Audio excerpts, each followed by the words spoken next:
At the halfway stage of the World Chess Championship, everything's still even. So how will the players play over these last few games? Are they going to just play very safety first, or will they try to upset the balance of their opponent? Well, in the 7th game, Karjakin with white played d4 for the first time in this match. So, were we going to get some special Russian opening preparation? Carlsen answered solidly with the Slav. Well, he's plays practically everything against d4. Recently, in tournaments, we've seen him play Queen's Gambit declined with black, but he has played the Slav in the past. No huge surprise. And e3 from Karjakin, and now a6. So this is the so-called Chebanenko variation of the Slav. Black intends to gain some space by playing the pawn up to b5. And here, well, knight f3 is the most normal move for white. Karjakin, after about 3 minutes thought, played bishop d3. It's not the most critical line, let's put it like that, because after exchanging on c4, well, in a sense, black has won the battle of the tempo. This is a very common situation in d4, d5 openings. And in fact, basically what happens now is the players transpose back into a pretty well-known variation of the Queen's Gambit except the knight has come to c3 quite early, and this isn't really meant to present black with any great difficulties. Well, Karjakin put the bishop back on e2, a modest move. Now he was playing reasonably quickly here, so kind of looks like opening preparation, but not exactly critical stuff. And here, well, you can see that already black has the bishop on the long diagonal, quite nice, and compared with white's queen's bishop has yet to develop. It's blocked in by the pawn on e3. And here Karjakin again very quickly exchanged pawns on c5. And here Carlsen played the knight c6. I wonder if Karjakin was relying on an idea that Kramnik has played in the past. I suppose the most usual, the normal continuation for black here is to exchange queens and then to take on c5, which kind of looks okay for black. But in this case, it is possible for white to gain a little bit of initiative on the queen side. Now Kramnik in the past has played his knight round to b3, and you can see that knight is looking at these, well, potentially slightly weakened squares on a5 and c5, and well, Kramnik, for example, has won a game in the past in exactly this way. So I wonder whether that was the challenger's idea, to just get a little bit of initiative in the endgame to upset Carlsen. But instead Carlsen played knight c6, again very quickly actually. Now this is not a new move, but it looks, compared to that line we just saw, like a very sensible move. After, well, let's say a3. Well, this has been played in several times, a very old game actually, Koller against Tartakova, Paris 1925. And here black has basically just equalised. No difficulties at all. But the reason I'm thinking that Karjakin might have wanted to play that Kramnik idea was that he played in exactly the same way with knight d2 in this position after 18 minutes thought. In this position with the knight on c6 covering a5, then this idea to swing around with knight b3 just isn't very good. It doesn't really do much. I mean, that bishop can go back to any of these squares, and it's really not a problem for black at all. instead, in this position, instead of knight b3, Karjakin played knight e4.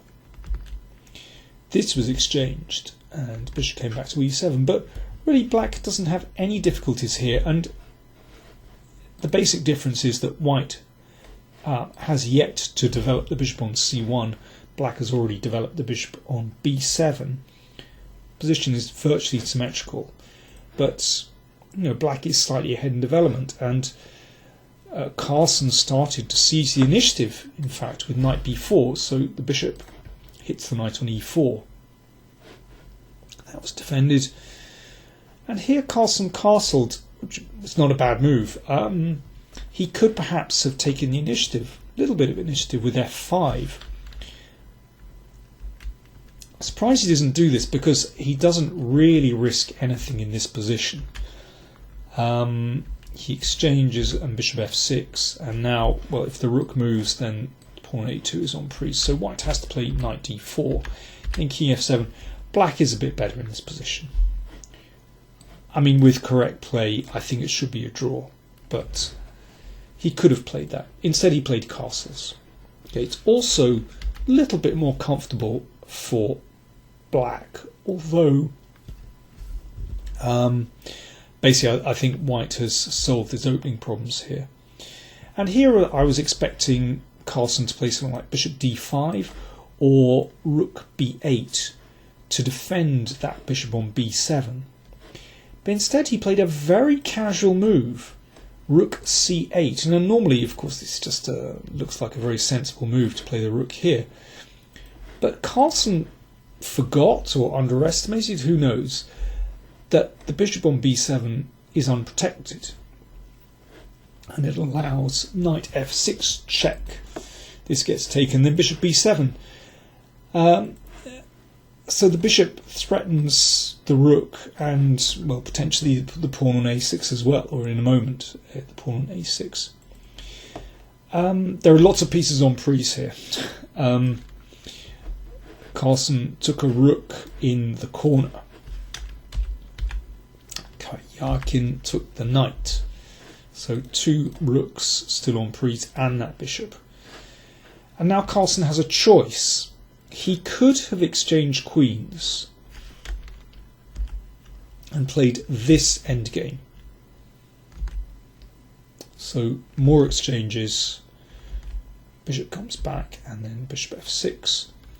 But here, although material is even, white is certainly a little bit better just because he has an active rook.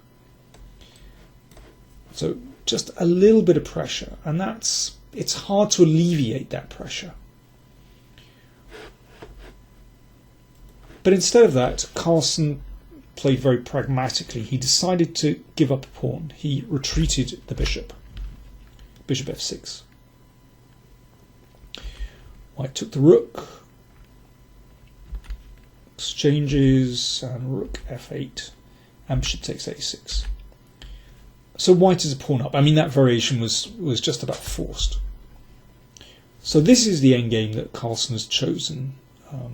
And compared to the other, you can see he's a pawn down.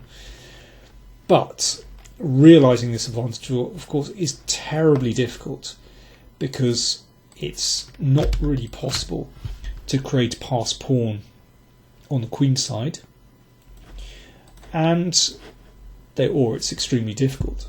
And they have opposite colour bishops, and of course, if the rooks are exchanged, then that's 9 times out of 10 that's going to be a draw. So it is extremely hard for white to make progress. Karjakin tried for a little bit. Well, for the moment, he has to sort of stay absolutely solid. So he's got his king to the middle. Carlsen brought his king to the middle. Well, Karjakin advanced some pawns on the queen side. Carlsen blocked that. King came to the middle. And here, the players agreed to a draw. So Karjakin just thought he's not going to get anywhere here. I have a feeling if Carlsen were white, he might have tried a bit, but really, this is not difficult to defend. if this rook tries to activate, well, it's very difficult. As soon as it comes to the d file, any rook exchange is just going to be a draw. How do you activate that rook? Very, very difficult. You could maybe try an advance, 5 pawn, but it doesn't really achieve anything here. So, I think it was acceptable to agree a draw here. But I have to say, Karjakin's tactics are, they're surprising me a little bit. He's not attempting to get really critical positions out of the opening. I was expecting his opening preparation to be much sharper. But clearly he's gone into this match, or, well, as things have turned out, he's decided to play very, very solidly and just to await a chance and to frustrate Carlsen. This seems to be his strategy. And if you think back to the 5th game, Karjakin actually did have a chance when Carlsen overreached. And I guess that he's probably happy if the match goes to 6-all, and he probably feels that his best chance might be in the speed chess tie breaks. So, Carlsen is having a frustrating time at the moment. In the remaining 5 games, Carlsen, however, will have 3 whites and Karjakin only 2 whites. So let's see what happens. The players are going to become quite tired, and that's when mistakes happen. Do you know what?